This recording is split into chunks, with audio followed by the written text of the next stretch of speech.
আজকে যে রেসিপিটি করে দেখাবো সেটা হচ্ছে ডিমের কোরমা। এটি আপনারা ঈদ বা এমনি অনুষ্ঠানেও করে নিতে পারবেন। এটি খেতে এতটাই মজার, মনেই হবে না যে এটা ডিমের কোরমা খাচ্ছি নাকি মুরগির রোস্ট খাচ্ছি। অনেক বাচ্চারা আছে যে মাংস ছাড়া ভাত খেতেই চায় না, তো তাদের যদি ডিমের কোরমা এইভাবে করে দেওয়া হয় তাহলে আমার মনে হয় যে তারা আর মাংস খেতে চাইবে না, এটা দিয়েই শুধু ভাত খেতে পারবে। এই ডিমের কোরমা চিকেন রোস্টকেও হার মানাবে। চলুন তাহলে আজকের রেসিপিটি দেখে নেওয়া যায়। তো রেসিপিটি করার জন্য আমি প্রথমে কতগুলো ডিম সিদ্ধ করে নিব। তার জন্য চুলায় হাঁড়ি বসিয়ে তাতে পানি দিয়ে দিলাম হচ্ছে কতগুলো ডিম সিদ্ধ করে নেওয়ার জন্য। এখন হচ্ছে ডিমের কোরমাটা তৈরি করার জন্য একটা মশলা রেডি করে নিব। তার জন্য চুলায় কড়াই বসিয়ে তাতে দিছি হচ্ছে তেল, আর এখন এর ভিতরে দিলাম হচ্ছে পেঁয়াজ, আর এই পেঁয়াজটা হচ্ছে আমি বেরেস্তা করে নিব। আমার পেঁয়াজ বেরেস্তাটা হয়ে গেছে, এখন হচ্ছে এটা তুলে নিব। পেঁয়াজ বেরেস্তাটা সাইড করে রেখে দিলাম। এখানে নিচে হচ্ছে একটা ব্লেন্ডার জার, আর এর ভিতরে দিলাম হচ্ছে কাজু বাদাম। আপনারা এখানে যে কোনো বাদামই দিতে পারেন। দিলাম হচ্ছে কিশমিশ, সাথে দিলাম হচ্ছে 3-4 টুকরো এলাচ, সাথে দিলাম হচ্ছে পেঁয়াজ বেরেস্তা।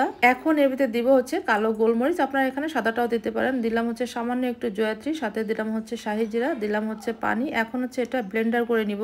এই মশলাটা দেওয়ার কারণে মনেই হবে না যে এটা ডিমের কোরমা খাচ্ছি নাকি মুরগির রোস্ট খাচ্ছি। এখানে আমি ডিমগুলো সেদ্ধ করে চুলিয়ে নিয়ে এখন এর ভিতরে দিলাম হচ্ছে লবণটা মাখিয়ে নিয়ে এখন হচ্ছে এটা ভেজে নিব। রান্নার জন্য চুলা একটা প্যান বসিয়ে তাতে দিলাম হচ্ছে তেল। এখন হচ্ছে তেলটা গরম করে নিব যেন ডিমগুলো লেগে না যায়। এখন হচ্ছে ডিমগুলো ভেজে নিব। আমি ডিমগুলো এক এক করে দিয়ে দিলাম প্যানের ভিতরে। এখন হচ্ছে ডিমগুলো হালকা ব্রাউন কালারে ভেজে নিব, একেবারে পোড়া করে ভেজে নিব না, মানে জাস্ট একটু লাল হয় সেরকম ভাবে হচ্ছে ডিমগুলো ভেজে নিব। এতে করে ডিমগুলো খেতে অনেক বেশি মজার লাগবে।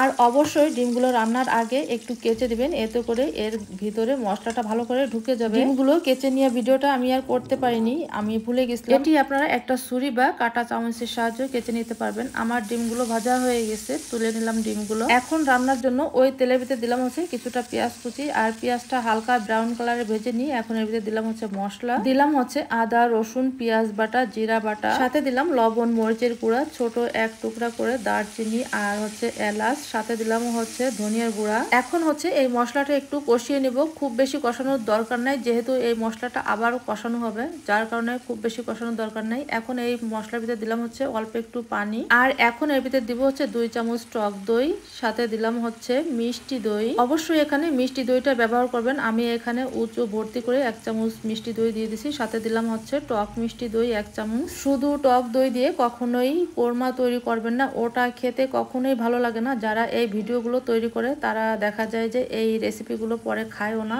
নষ্ট করে ফেলাই দেয়। আর যদি মনে করেন যে আপনারা এখানে দই ব্যবহার করবেন না, এমনি রান্না করবেন, তাহলে হচ্ছে এখানে নারকেলের দুধটা ব্যবহার করবেন। নারকেলের দুধ দিয়ে এই কোরমা রান্না করলে অসম্ভব মজার লাগে খেতে। যেহেতু নারকেলটা একটু মিষ্টি মিষ্টি থাকে, তাই নারকেলের দুধ দিয়ে যাই রান্না করা হয় তা খেতে অনেক বেশি মজার লাগে। ব্লেন্ডার করে নিয়ে সেই মশলাটা দিয়ে দিলাম হচ্ছে এই মশলার ভিতরে। এখন হচ্ছে মশলাটা খুব ভালো করে কষিয়ে নিব। আমার মশলাটা কষানো হয়ে গেছে, এখন হচ্ছে ডিমগুলো দিয়ে দিলাম মশলার ভিতরে। এখন হচ্ছে এই ডিমগুলো মশলার সাথে খুব ভালো করে কষিয়ে নিব, এতে করে ডিমের ভিতরে মশলাগুলো খুব ভালো করে ঢুকে যাবে এবং খেতেও অনেক বেশি মজার লাগবে। ডিমগুলো কষিয়ে নেওয়া হয়ে গেছে, এখন এর ভিতরে দিলাম হচ্ছে অল্প একটু পানি এই ডিমটা রান্না করার জন্য, সাথে দিলাম অল্প একটু কেওড়া জল, এতে করে শাহি একটা ফ্লেভার আসবে।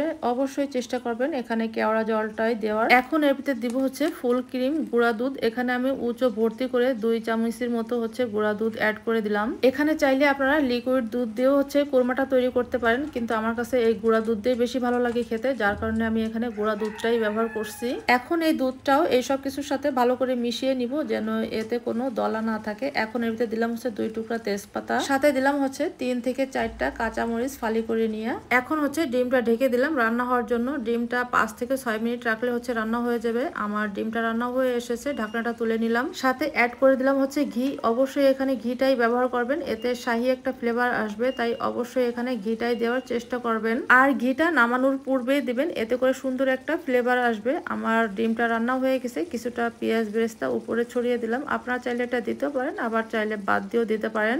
মশলা থেকে যখন তেলটা ফুটে যাবে তখন হচ্ছে ডিমগুলো নামিয়ে নিব। আমার ডিমটা রান্না এখন পুরোপুরি রেডি। এইভাবে যদি আপনারা ডিমের কোরমা তৈরি করে খান তাহলে আমার মনে হয় যে আপনাদের মুখে সারা জীবনই লেগে থাকবে। আর শুধু আপনাদেরই নয়, যাদের একবার তৈরি করে খাবেন তারা আপনার এই ডিমের কোরমার প্রশংসা করতে বাধ্য। এতটাই মজার এই ডিমের কোরমাটা খেতে। আমার বাসায় প্রায় এই ডিমের কোরমা তৈরি করে দেওয়া লাগে আমার বাচ্চাদের, ওদের কাছে এই ডিমের কোরমাটা অনেক বেশি ভালো লাগে মুরগির রোস্টের থেকে। আশা করছি আপনাদের কাছেও অনেক বেশি ভালো লাগছে। এই ডিমের কোরমাটা একদম ভিন্নভাবে করে দেখাইছি, যেটা এখনো মনে হয় যে কেউ করেনি। আর রেসিপি রেসিপিটি তৈরি করে আপনারা জানাবেন যে কেমন হলো আপনাদেরটা। আশা করি আপনাদেরটাও অনেক বেশি ভালো হবে যদি আপনারা একই রেসিপি ফলো করে রেসিপিটি তৈরি করেন। রেসিপিটি ভালো লাগলে একটা লাইক দিয়ে দিন আর শেয়ার করেও সবাইকে দেখারও সুযোগটা করে দিন। আবারও দেখা হবে এরকম রেসিপিতে। সে পর্যন্ত সবাই ভালো থাকুন। আল্লাহ হাফেজ।